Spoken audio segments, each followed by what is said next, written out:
Hello student, today I am going to teach electrochemistry and it is lecture number 8 and topic is Nernst equation। तो अभी तक पीछे हमने क्या क्या देखा? पीछे हमने देखा कि सेल पोटेंशियल क्या होता है, इलेक्ट्रोड पोटेंशियल क्या होता है, डैनियल सेल क्या होता है। तो वहाँ पे हमने देखा था कि इलेक्ट्रोड पोटेंशियल जो निकाला था और सेल पोटेंशियल जो निकाला था वो जो है स्टैंडर्ड सेल पोटेंशियल रहता था और स्टैंडर्ड इलेक्ट्रोड पोटेंशियल रहता था। तो यहाँ पे वहाँ पे कंसंट्रेशन फिक्स रहता था, टेम्परेचर फिक्स रहता था और प्रेशर भी फिक्स रहता है। खास करके यहाँ पे हम टेम्परेचर नहीं, यहाँ पर टेम्परेचर और प्रेशर की बात नहीं करेंगे, यहाँ पे हम कंसंट्रेशन चेंज करेंगे। वहाँ पर जो भी हमने electrode potential and cell potential निकाला है वहाँ पे उसका कंसंट्रेशन कितना था, वहाँ पे सोल्यूशन का कंसंट्रेशन 1 मोलर होता है। यानी हमने स्टैंडर्ड सेल पोटेंशियल निकाला है और स्टैंडर्ड इलेक्ट्रोड पोटेंशियल निकाला है। तो नर्स्ट इक्वेशन से हम क्या करेंगे कि हम cell potential and electrode potential निकालेंगे किसी हाफ सेल का या हम किसी सेल का जो है हम electrode potential and cell potential निकालेंगे at any concentration at any temperature and pressure. तो खास करके यहाँ पे क्या चेंज होगा, यहाँ पे जो चेंज होगा वो जो कंसंट्रेशन वहाँ पे हमेशा 1 मोलर रहता था, तो यहाँ पे हम इलेक्ट्रोड पोटेंशियल और सेल पोटेंशियल किसी भी कंसंट्रेशन पे कैलकुलेट करना सीखेंगे बाय नर्स्ट इक्वेशन। तो नर्स्ट इक्वेशन से हम किसी भी हाफ सेल का हम इलेक्ट्रोड पोटेंशियल कैसे निकालते हैं और किसी सेल का जो है वो यानी किसी सेल का सेल पोटेंशियल कैसे निकालते हैं ये हम यहाँ पे देखेंगे। तो पहले नर्स्ट इक्वेशन को कैसे हमने ऑपरेट किया इसको देखते हैं। तो इससे हम क्या निकालते हैं, electrode potential and cell potential at any concentration, है ना। तो नर्स्ट इक्वेशन से हम electrode potential and cell potential निकालेंगे एट एनी कंसंट्रेशन। तो यहाँ पर सबसे पहले लिखे हैं let us consider a general reaction occurring in the cell. मतलब एक जनरल रिएक्शन लेते हैं जो सेल में अकर होता है। तो जैसे M1A plus M2B dot dot यहाँ पे और फिर यहाँ पे क्या है N1X plus N2Y dot dot करके यहाँ पे दिया है। तो M1 M2 ये देखो A B क्या है, A B C D ये सब क्या है रिएक्टेंट है और X Y Z is all और प्रोडक्ट। और ये क्या है M1 M2 this is stoichiometric coefficient, N1 N2 also stoichiometric coefficient, है ना। तो वहाँ पे हमने क्लास 11 में देखा था कि गिब्स फ्री एनर्जी कैसे कैलकुलेट करते हैं, किसी जनरल इक्वेशन का हम गिब्स फ्री एनर्जी कैसे निकालते हैं, है ना। तो ये आप जानते हैं गिब्स फ्री एनर्जी क्या होता है, useful energy work done by cell.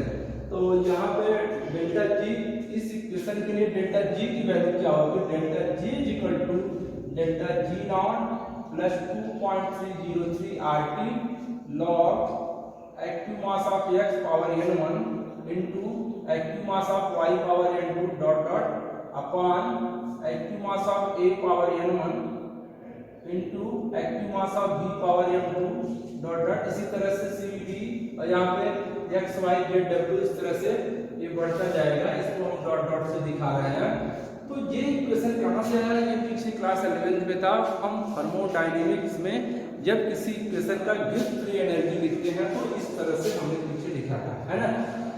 तो ये क्या, ये स्क्वायर ब्रैकेट क्या दिखा रहा है, स्क्वायर ब्रैकेट ये दिखा रहा है, ये एक्टिव मास दिखा रहा है। एक्टिव मास के बारे में यहाँ पे हम डिस्कशन करने नहीं जा रहे हैं क्योंकि एक्टिव मास को हमने पीछे क्लास 11 में देखा था कि एक्टिव मास क्या होता है और एक्टिव मास को हमेशा किसमें लिखते हैं, स्क्वायर ब्रैकेट में। तो यहाँ से हमें मिला delta G equal to delta G naught plus 2.303 RT log active mass of x power n1 active mass of y power n2 dot dot upon active mass of a power n1 into active mass of b power n2 dot dot इस तरह से है। और ये square bracket क्या दिखा रहा है, एक्टिव मास ऑफ रिएक्टेंट या प्रोडक्ट। मतलब किसी भी रिएक्टेंट या प्रोडक्ट को अगर स्क्वायर ब्रैकेट के अंदर दिखेंगे वो क्या रिप्रेजेंट करेगा, इट इज एक्टिव मास। मतलब जो रिएक्शन में जो मास एक्टिव है, रिएक्टेंट को या प्रोडक्ट को, जो एक्टिव मास का मतलब होता है कि जो मास जो है रिएक्टेंट या प्रोडक्ट का जो एक्टिव है ना। तो फिर यहाँ पे हम जानते हैं कि we know delta G is equal to क्या होता है minus n F E cell, delta G is equal to minus n F E cell and delta G naught is equal to minus n F E naught cell. तो इस value को हम इस equation में रखेंगे and substituting the value of delta g and delta g naught in above equation we get क्या होगा, तो डेल्टा जी के प्लेस पे क्या रखेंगे minus n F E cell is equal to minus n F E naught cell plus 2.303 RT log active mass of x power n1 into active mass of y power n2 dot dot upon active mass of a power m1 into active mass of b power m2। ये हो गया यहाँ पे। अब यहाँ क्या करेंगे हम, यहाँ minus n F divide minus n F on both side, divide minus n F on both side, minus n F से हम दोनों साइड में हम डिवाइड करेंगे, है ना। तो माइनस एन एफ से दोनों साइड में डिवाइड करेंगे तो क्या हो जाएगा, ये हो जाएगा E cell is equal to E naught cell minus 2.303 RT upon N F log active mass of x power n1 active mass of y power n2 dot dot, इस तरह से active mass of power a power m1 active mass of b power m2। This equation is known as not equation, this equation is known as not equation. इसको थोड़ा हम और generalise करेंगे।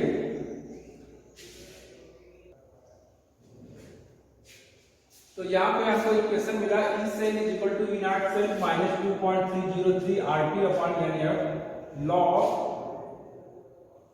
Active mass of x power n1 into active mass of y power n2 upon active mass of a power n1 into active mass of b power n2 that dot dot है। This equation is known as not equation. यहाँ पे r क्या है, gas constant और t क्या है, temperature. तो यहाँ क्या करेंगे, putting the value of r is equal to 8.314 joule per kelvin per mole and t की वैल्यू, टेंपरेचर की वैल्यू क्या रखेंगे 298 kelvin and f is equal to 96,500 coulomb, है ना। तो यहाँ पे रखेंगे, ये इक्वेशन रिड्यूस हो जाएगा, इस फॉर्म में रिड्यूस हो जाएगा। E cell is equal to E naught cell, मतलब यहाँ सब वैल्यू रखेंगे, r की वैल्यू रखेंगे, t की वैल्यू रखेंगे, f की वैल्यू रखेंगे, तो उसके प्लेस पे क्या आ जाएगा minus 0.0591 upon n log active mass of product upon active mass of reactant. अब यहाँ पे हम पोटेंशियल निकालेंगे, किसी सिंगल इलेक्ट्रोड का पोटेंशियल कैसे निकालते हैं, जैसे हाफ सेल का हम पोटेंशियल कैसे निकालेंगे, है ना। तो पहले हम हाफ सेल का पोटेंशियल, जो हाफ सेल रिएक्शन राइट कर देंगे, यहाँ पे एक जनरल रिएक्शन कंसीडर करेंगे Mn प्लस N, मतलब एक ऑक्सीडेशन रिएक्शन को कंसीडर किए हैं, यानी M जो है, यानी M है यहाँ पे, और यहाँ पे Mn प्लस है और N इलेक्ट्रॉन है, यानी N इलेक्ट्रॉन क्या करता है, यूज कर रहा है यहाँ पे एक सॉलिड M है, तो वे क्या कर रहा है, यहाँ पे ऑक्सीडेशन रिएक्शन हो रहा है। तो यहाँ पे हम इसको कैसे, इस इक्वेशन की सहायता से हम कैसे नॉट्स इक्वेशन को कैसे लिखेंगे, तो यहाँ पे क्या लिखेंगे, देखो E cell is equal to E naught cell हो जाएगा माइनस 0.0591 अपॉन यहाँ पे नंबर ऑफ इलेक्ट्रॉन, ये नंबर ऑफ इलेक्ट्रॉन कितना क्या करता है, कितना लूज कर रहे हैं या गेन कर रहा है ना। तो इस रिएक्शन में जितने नंबर ऑफ इलेक्ट्रॉन गेन होते हैं या लूज होते हैं, वही क्या होता है, n होता है। तो यहाँ पे n इलेक्ट्रॉन है, तो यहाँ क्या हो जाएगा, n हो जाएगा। फिर large Mn plus upon m। और देखो किसी भी सॉलिड या प्योर लिक्विड का, पीछे हमने देखा था, किसी भी सॉलिड या प्योर लिक्विड का कंसंट्रेशन या एक्टिव मास जो होता है हमेशा क्या होता है, यूनिटी होता है, यानी उसको हम 1 लेते हैं। तो active mass of m is equal to क्या हो जाएगा, 1 हो जाएगा, क्योंकि यहाँ पे ये सॉलिड फॉर्म में है, तो एक्टिव मास या concentration of m is equal to 1 हो जाएगा। तो अब ये रिएक्शन क्या हो जाएगा, E cell is equal to E naught cell minus 0.0591 upon n log active mass of Mn plus.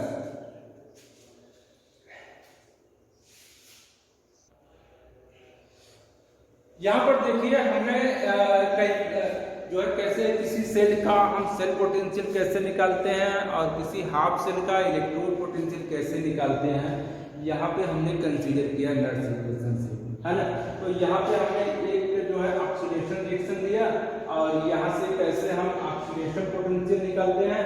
तो देखिए यहाँ पे दिया E cell equal to E naught cell minus 0.0591 upon n log n plus, है ना। तो यहाँ पे हम कंसीडर कर रहे हैं डेनियल सेल को कंसीडर कर रहे हैं, जिसको हमने पीछे पढ़ चुके हैं। तो डेनियल सेल का जो रिएक्शन है सेल रिएक्शन है Zn plus Cu Zn plus Cus। यहाँ पे आप ध्यान दीजिए, यहाँ पे कंसंट्रेशन 1 मोलर नहीं है, यहाँ पे कंसंट्रेशन जो है वो जो है यहाँ पे सॉल्यूशन का कंसंट्रेशन फिक्स नहीं है, सॉल्यूशन का कंसंट्रेशन 1 मोलर नहीं है, ये किसी भी कंसंट्रेशन पे है। तो यहाँ पे पहले क्या करेंगे, एट जिंक इलेक्ट्रोड को कंसीडर करेंगे। तो जिंक इलेक्ट्रोड का हम यहाँ से इस तरह से हम कैसे निकालेंगे कि मतलब जिंक पे क्या होगा, ऑक्सीडेशन होगा, तो ऑक्सीडेशन पोटेंशियल, जहाँ ऑक्सीडेशन होगा वहाँ पे हम ऑक्सीडेशन पोटेंशियल निकालेंगे, है ना। यहाँ पे ऑक्सीडेशन होगा वहाँ पे हम ऑक्सीडेशन पोटेंशियल निकालेंगे। तो E oxidation equal to E naught oxidation minus 0.0591 upon n log Zn2 plus log Zn2 plus upon यहाँ पे क्या होगा कि देखो अब Zn2 प्लस अपॉन Zn करेंगे, तो यहाँ अपॉन Zn करेंगे तो Zn यानी किसमें है, ये सॉलिड फॉर्म में है। तो सॉलिड फॉर्म में हम जानते हैं कि इसका कंसंट्रेशन कितना लेंगे, 1 लेंगे। तो जहाँ भी सॉलिड रहेगा या प्योर लिक्विड रहेगा उसका कंसंट्रेशन हमेशा 1 होगा। तो यहाँ क्या हो जाएगा लॉग Zn2 प्लस। इसी तरह से जो है कि कॉपर इलेक्ट्रोड, कॉपर के इलेक्ट्रोड में क्या होगा, रिडक्शन होगा। जैसा कि हम जानते हैं डेनियल सेल में कॉपर का जो इलेक्ट्रोड होता है वहां पे क्या होता है, रिडक्शन होता है। तो ई रिडक्शन निकालेंगे, यानी इलेक्ट्रोड पोटेंशियल आप रिडक्शन निकालेंगे तो E naught reduction plus 0.0591 upon n log Cu2 plus. तो यहाँ पे देखिए, यहाँ पे माइनस था, यहाँ पे प्लस कैसे हो गया। तो आप कहेंगे सर यहाँ माइनस था यहाँ प्लस कैसे हो गया। तो देखो मैथ वाले बच्चे भी जानते हो, जो मैथ वाले बच्चे हैं वो अगर लास्ट पढ़े होंगे जानते होंगे, अगर नहीं पढ़े होंगे तो उनको भी नहीं मालूम पड़ रहा होगा। लेकिन बायोलॉजी वाले बच्चे इसको रख रहे हैं कि यानी कि ऑक्सीडेशन रहेगा तो यहाँ माइनस रहेगा, अगर रिडक्शन रहेगा तो यहाँ प्लस रहेगा।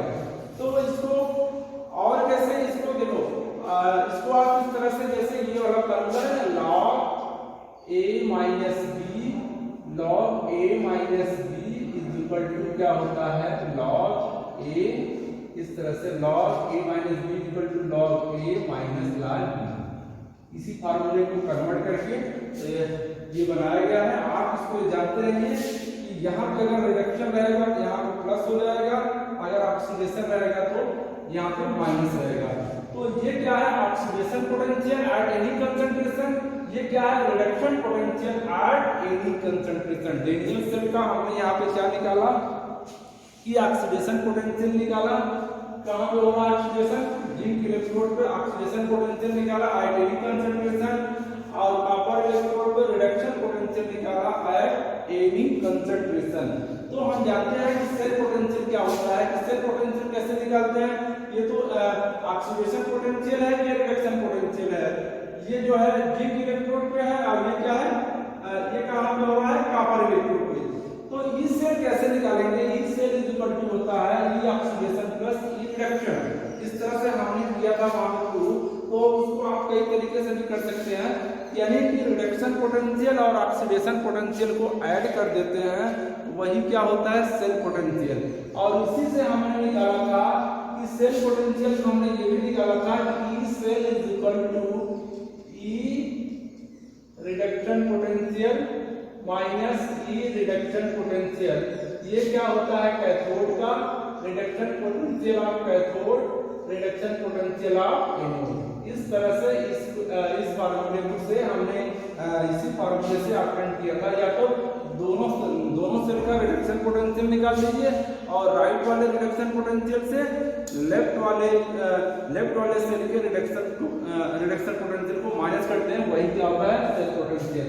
और जनरल इस तरह से निकाल सकते हैं, क्योंकि हम जानते हैं कि जो सेल पोटेंशियल मतलब इलेक्ट्रोड पोटेंशियल मींस होता है रिडक्शन पोटेंशियल। वहाँ पे हमने एक बात ये बताया था कि रिडक्शन अगर मतलब IUPAC ये मानता है कि जो स्टैंडर्ड इलेक्ट्रोड पोटेंशियल होता है वही सेल पोटेंशियल होता है, मतलब वो रिडक्शन पोटेंशियल को ही मानता है, ऑक्सीडेशन पोटेंशियल को नहीं।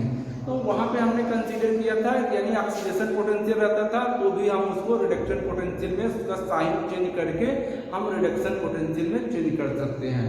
तो यहाँ से देखिए E cell is equal to E oxidation plus E reduction. अब इन दोनों को ऐड कर दीजिए, तो इन दोनों को ऐड करेंगे तो ये दोनों भाग में ऐड हो जाएंगे, है ना, और ये माइनस कॉमन हो जाएगा और माइनस 0.0591 अपॉन n क्या हो जाएगा, कॉमन हो जाएगा और ये क्या हो जाएगा log Zn2 plus minus log Cu2 plus. ये जो है ये पूरा का पूरा कॉमन हो जाएगा और यहाँ माइनस आ जाएगा, तो इसमें से ये टर्म माइनस होगा तो log Zn2 plus minus log Cu2 plus, तो log a minus b equal to क्या होता है, देखो इस तरह से लगाएंगे log a minus b log a minus log b is equal to एक फार्मूला होता है log में log a अपॉन b। तो यहाँ क्या हो जाएगा log Zn2 plus minus log Cu2 plus equal to हो जाएगा log Zn2 plus upon Cu2 plus हो जाएगा। तो ये इस तरह से फार्मूला, ये हमको फार्मूला मिला डेनियल सेल का, यानी डेनियल सेल का सेल पोटेंशियल हम निकालेंगे एट एनी कंसंट्रेशन पे। तो इस तरह से ये फार्मूला हमको मिल गया, यानी E सेल यानी cell potential is equal to standard oxidation potential plus standard reduction potential minus 0.0591 upon n log Zn2 plus upon Cu2 plus. देखो यहाँ n की वैल्यू क्या है, यहाँ नंबर ऑफ इलेक्ट्रॉन कितने, जो सेल रिएक्शन है नंबर ऑफ इलेक्ट्रॉन कितने यानी कितने नंबर ऑफ इलेक्ट्रॉन का गेन हो रहा है, कितने नंबर ऑफ इलेक्ट्रॉन का लॉस हो रहा है। तो यहाँ पे देखेंगे कि जिंक क्या कर रहा है, 2 इलेक्ट्रॉन लॉस कर रहा है, कॉपर जो है 2 इलेक्ट्रॉन गेन कर रहा है। तो यहाँ पे n की वैल्यू हम 2 रख सकते हैं, मतलब यहाँ पे n की वैल्यू क्या रखेंगे, 2 रखेंगे। Here the value of n is equal to 2. Here the value of n is equal to 2। यहाँ n की वैल्यू जो है वो 2 है, यानी सेल रिएक्शन में जो नंबर ऑफ इलेक्ट्रॉन गेन होते हैं या लॉस होते हैं वही n की वैल्यू होती है ना। अब हम कुछ ऐसे एग्जांपल लेंगे, यहाँ पे हम इलेक्ट्रोड पोटेंशियल कुछ ऐसे सेल का निकालेंगे जहाँ पे हमको देखो सेल रिएक्शन में जो है नंबर ऑफ इलेक्ट्रॉन जितना गेन हो रहा है और जितना लॉस हो रहा है वो सेम नहीं है। यहाँ पे देखो क्या था, नंबर ऑफ इलेक्ट्रॉन जितना गेन हो रहा था, जितना कॉपर द्वारा गेन हो रहा है उतना जिंक द्वारा लॉस हो रहा है। तो यहाँ n की वैल्यू सिंपली क्या थी, 2 थी, तो यहाँ हम n की वैल्यू 2 रख देंगे। तो यहाँ पे हम इसका सेल पोटेंशियल निकाल सकते हैं, यहाँ से इस इक्वेशन से सेल पोटेंशियल निकाल सकते हैं और यहाँ से इसका ऑक्सीडेशन पोटेंशियल निकाल सकते हैं, यहाँ से हम इसका रिडक्शन पोटेंशियल निकाल सकते हैं।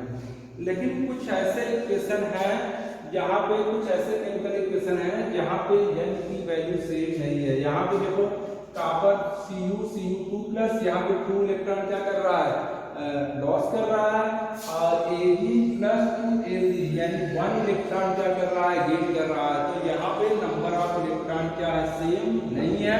तो सबसे पहले अब हम इस सेल का कैसे, हम हाफ सेल का कैसे हम इसका ऑक्सीडेशन पोटेंशियल लिखेंगे, कैसे हम रिडक्शन पोटेंशियल लिखेंगे। सबसे पहले हम क्या करेंगे, इस रिएक्शन को हम बैलेंस करेंगे, बैलेंस करने के बाद ही हम इसका ऑक्सीडेशन पोटेंशियल निकालेंगे, फिर रिडक्शन पोटेंशियल निकालेंगे, फिर इसके बाद इसका हम सेल पोटेंशियल निकालेंगे। तो सबसे पहले हम रिएक्शन को बैलेंस करेंगे, कैसे देखिए Cu Cu2 प्लस 2 इलेक्ट्रॉन, और ये क्या हो रहा है, Ag प्लस 1 इलेक्ट्रॉन गेन कर रहा है, तो Ag में चेंज हो रहा है। तो यहाँ पे 2 इलेक्ट्रॉन का, यहाँ पे 2 इलेक्ट्रॉन का लॉस हो रहा है, यहाँ पे 1 इलेक्ट्रॉन का गेन हो रहा है, तो 2 से मल्टीप्लाई कर देंगे, यहाँ 2 से मल्टीप्लाई कर देंगे सब जगह 2 से मल्टीप्लाई करते हैं, है ना। अब इन दोनों का अब क्या हो गया कि नंबर ऑफ इलेक्ट्रॉन क्या हो गए, सेम हो गए। अब दोनों में नंबर ऑफ इलेक्ट्रॉन क्या हो गए, सेम हो गए। ये जितना लॉस कर रहा है, कॉपर जितना लॉस कर रहा है, सिल्वर ही जो है उतना क्या कर रहा है, गेन कर रहा है। तो अब इसका ऑक्सीडेशन पोटेंशियल कैसे निकालेंगे, ऑक्सीडेशन किसमें हो रहा है, ऑक्सीडेशन किसका हो रहा है, यानी कि Cu2 प्लस का ऑक्सीडेशन हो रहा है, यहाँ पे ऑक्सीडेशन हो रहा है, यहाँ पे क्या हो रहा है, यहाँ पे रिडक्शन हो रहा है। तो ऑक्सीडेशन पोटेंशियल कैसे निकालेंगे, E oxidation is equal to क्या हो जाएगा, E naught oxidation minus 0.0591 upon n की वैल्यू कितना रखेंगे, 2 log Cu2 प्लस, है ना। उसी तरह से रिडक्शन पोटेंशियल निकालेंगे, reduction potential E reduction is equal to E naught reduction अब यहाँ प्लस हो जाता है, देखो रिडक्शन पोटेंशियल में वहां बताया था प्लस हो जाता है। अभी इतना जानते रहो कैसे, कहाँ पे माइनस हो रहा है, कहाँ प्लस हो रहा है, उसको याद कर लो, है ना। और ये कैसे होता है, ये रिएक्टिव फार्मूले से होता है। तो ये क्या हो जाएगा, प्लस 0.0591 अपॉन 2 log, यहाँ पे एक्टिव जो कंसंट्रेशन क्या लेंगे, यानी Ag प्लस यहाँ क्या हो जाएगा, ये हो जाएगा Ag प्लस का यहाँ पे स्क्वायर कर देंगे, प्लस से क्या कर देंगे, स्क्वायर कर देंगे, है ना। यहाँ पे हम क्या कर देंगे, इसका स्क्वायर कर देंगे, क्योंकि यहाँ पे 2 से मल्टीप्लाई होगा, 2 से मल्टीप्लाई होगा यानी इसका इक्विवेलेंट कितना 2 है, तो इसलिए यहाँ पे पावर कितना आ जाएगा, 2 आ जाएगा। अब हम इसका सेल पोटेंशियल निकाल सकते हैं, तो सेल पोटेंशियल सीधा निकाल सकते हैं, यानी ऑक्सीडेशन पोटेंशियल और रिडक्शन पोटेंशियल को हम ऐड कर दें तो वही क्या हो जाएगा, सेल पोटेंशियल। तो E cell is equal to क्या हो जाएगा, E cell is equal to E oxidation E oxidation plus E reduction यानी अब इसको ऐड कर देंगे, राइट वाला पोर्शन ऐड करेंगे, E naught oxidation plus E naught reduction minus 0.0591 upon 2, और ये हो जाएगा, इसमें से इसको माइनस कर, ये पूरा कॉमन हो गया और ये पूरा क्या हो जाएगा, माइनस साइन यहाँ आ जाएगा, तो ये क्या हो जाएगा, और माइनस कॉमन भी लिए हैं तो क्या हो जाएगा, log Cu2 positive upon Ag plus यहाँ इसका स्क्वायर हो जाएगा, जो सिल्वर आयन है उसका कंसंट्रेशन क्या हो जाएगा, स्क्वायर हो जाएगा, और n की वैल्यू क्या आएगी, यहाँ पे 2 आएगी। और यहाँ पे ये भी जानते हो कि इस इक्वेशन को कैसे लिख सकते हो, यानी E cell is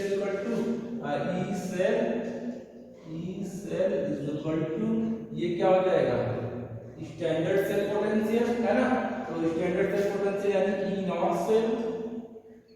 not cell minus 0.0591 upon 2 log Cu2 plus upon Ag plus square, ये यहाँ पे इस केस में नंबर ऑफ इलेक्ट्रॉन सेम नहीं थे, तो कैसे हम इसका इलेक्ट्रोड पोटेंशियल निकालें और सेल पोटेंशियल निकालते हैं, तो यहाँ देखा। तो हमने नेक्स्ट इक्वेशन में हम किसी भी हाफ सेल का इलेक्ट्रोड पोटेंशियल कैसे निकालेंगे आइडियलिक कंसंट्रेशन पे, और किसी भी सेल का हम सेल पोटेंशियल, यानी सेल का सेल पोटेंशियल होता है और हाफ सेल का इलेक्ट्रोड पोटेंशियल होता है। तो हम किसी भी हाफ सेल का हम इलेक्ट्रोड पोटेंशियल किसी भी कंसंट्रेशन पे कैसे कैलकुलेट करते हैं, और किसी भी सेल का हम cell potential at any concentration पे कैसे करते हैं, हम ये नॉट्स इक्वेशन से सीखते हैं। तो ये पूरा नट्स इक्वेशन के बारे में था, इसको आप देख लीजिएगा। तो नेक्स्ट क्लास में हम लोग कुछ इससे प्रॉब्लम सॉल्व करेंगे, तो जिससे थोड़ा सा और हमारा कंफ्यूजन, जो इसमें आपका कंफ्यूजन होगा वो दूर हो जाएगा। तो थैंक यू।